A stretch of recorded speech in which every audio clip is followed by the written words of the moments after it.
السلام علیکم ورحمۃ اللہ وبرکاتہ۔ بسم اللہ الرحمن الرحیم۔ اللہم صلی علی محمد عبدک و رسولک وصلی علی المؤمنین والمؤمنات والمسلمین والمسلمات۔ 40,000 درہم ٹھکرا دیے۔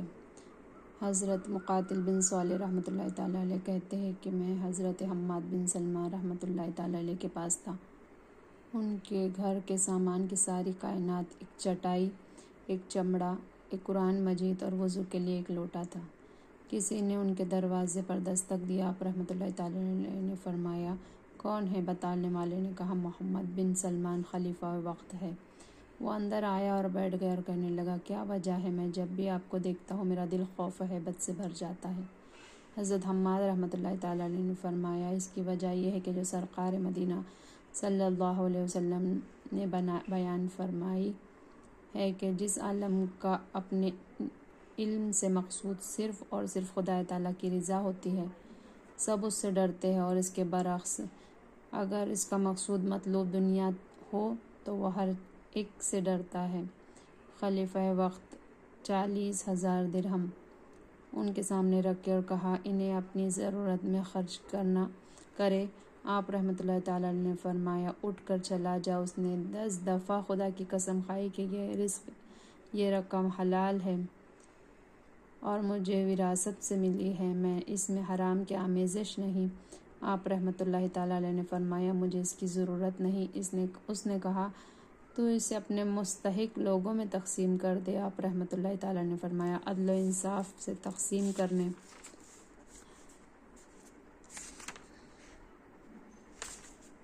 باوجود ممکن ہے کہ کوئی شخص یہ کہے کہ تقسیم کرنے میں انصاف نہیں کیا اور میرے بارے میں بدگمانی کر کے گنہگار ہوں۔ میں ایسا نہیں کرنا چاہتا، اور وہ 40,000 درہم نہ لیے۔ بزرگان دین دنیا کی دولت سے بہت زیادہ دور بھاگتے تھے، اسی لیے بادشاہوں پر بھی ان کا سکہ بیٹھا ہوا تھا۔ ان بزرگوں کے یہاں بادشاہ وقت ہونا یا بہت مالدار ہونا کوئی شرف ہی نہیں تھا۔ پرائی قلم لوٹانے کے لیے ملک شام کا سفر حضرت عبداللہ بن مبارک رحمۃ اللہ تعالیٰ علیہ سے منقول ہے کہ وہ ملک شام میں چند روز کے لیے مقیم ہوئے، وہاں رہ کر حدیث لکھتے رہے۔ ایک بار ان کا قلم ٹوٹ گیا اور لکھنے کے لیے عاریۃً وقتی طور پر کسی اور سے دوسرا قلم مانگ لیا۔ اس سے کتابت حدیث کرتے رہے۔ جب وہاں سے اپنے وطن کو چلنے لگے تو بھولے سے وہ مانگا ہوا قلم بھی ان کے پاس ہی رہ گیا۔ جب آپ رحمۃ اللہ تعالیٰ علیہ اپنے شہر میں پہنچے اور اسباب کو کھولا تو وہ قلم بھی نکلا۔ انہوں نے اسے پہچانا کہ یہ تو دوسرے کا ہے۔ فوراً اپنے وطن سے پھر ملک شام کو جانے کی تیاری کی تاکہ مالک قلم کو اس کا قلم واپس کر دے۔ پیارے اسلامی بھائیوں اور بہنوں، ہمارے اسلاف پرائی چیز سے بہت ہی ڈرتے تھے۔ آج پرائی چیز رکھ لینا تو بہت آسان ہے، مگر قیامت میں صاحب حق کو اس کا بدلہ دینا اور اس کو راضی کرنا بہت ہی مشکل ہو جائے گا۔ اس لیے کسی کے ایک ایک دانے اور ایک ایک تنکے کے بارے میں بھی احتیاط کرنی چاہیے۔ امیر کی چادر۔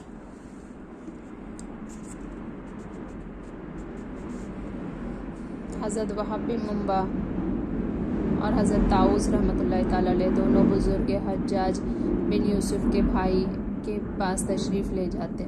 حضرت طاؤس رحمۃ اللہ تعالیٰ علیہ اسے نصیحت کرتے۔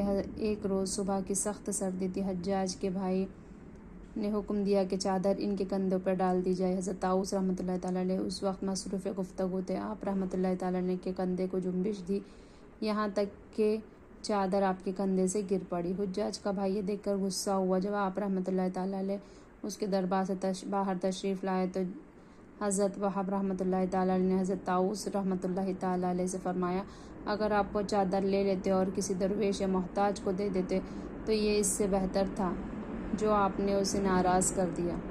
آپ رحمۃ اللہ تعالیٰ علیہ نے فرمایا، مجھے اس بات کا خدشہ تھا کہ اگر میں لے لیتا تو کوئی دوسرا بھی میری پیروی شروع کر دے گا اور اس سے مال لینا شروع کر دے گا، اور اسے یہ علم نہ ہوگا کہ میں نے اس سے لے کر درویش کو دی ہے۔ اللہ عز و جل کے نیک بندے بادشاہ اور امراؤں سے لینے میں بھی بہت زیادہ احتیاط کرتے تھے اور کسی اور کو دینے میں بھی قبول کرنے سے بچتے تھے۔ اے ہمارے پیارے اللہ عز و جل، ہمیں ہر قسم کے حرام کام اور حرام مال سے بچا اور شبہ کے مال سے بھی بچنے کی توفیق مرحمت فرما، آمین بجاہ النبی الامین صلی اللہ علیہ وسلم۔ بندے پہ تیرے نفس لعین ہو گیا محیط، اللہ عز و جل کر علاج میری حرص و آز کا، مانند شمع تیری طرف لو لگی رہی، دے لطف میری جان کو سوز و گداز کا۔ سبحان اللہ و بحمدہ، سبحانک اللہم و بحمدک، اشہد ان لا الہ الا انت، نستغفرک و نتوب الیک۔ سبحان ربک رب العزۃ عما یصفون و سلام علی المرسلین والحمد للہ رب العالمین۔ جزاک اللہ خیرا کثیرا۔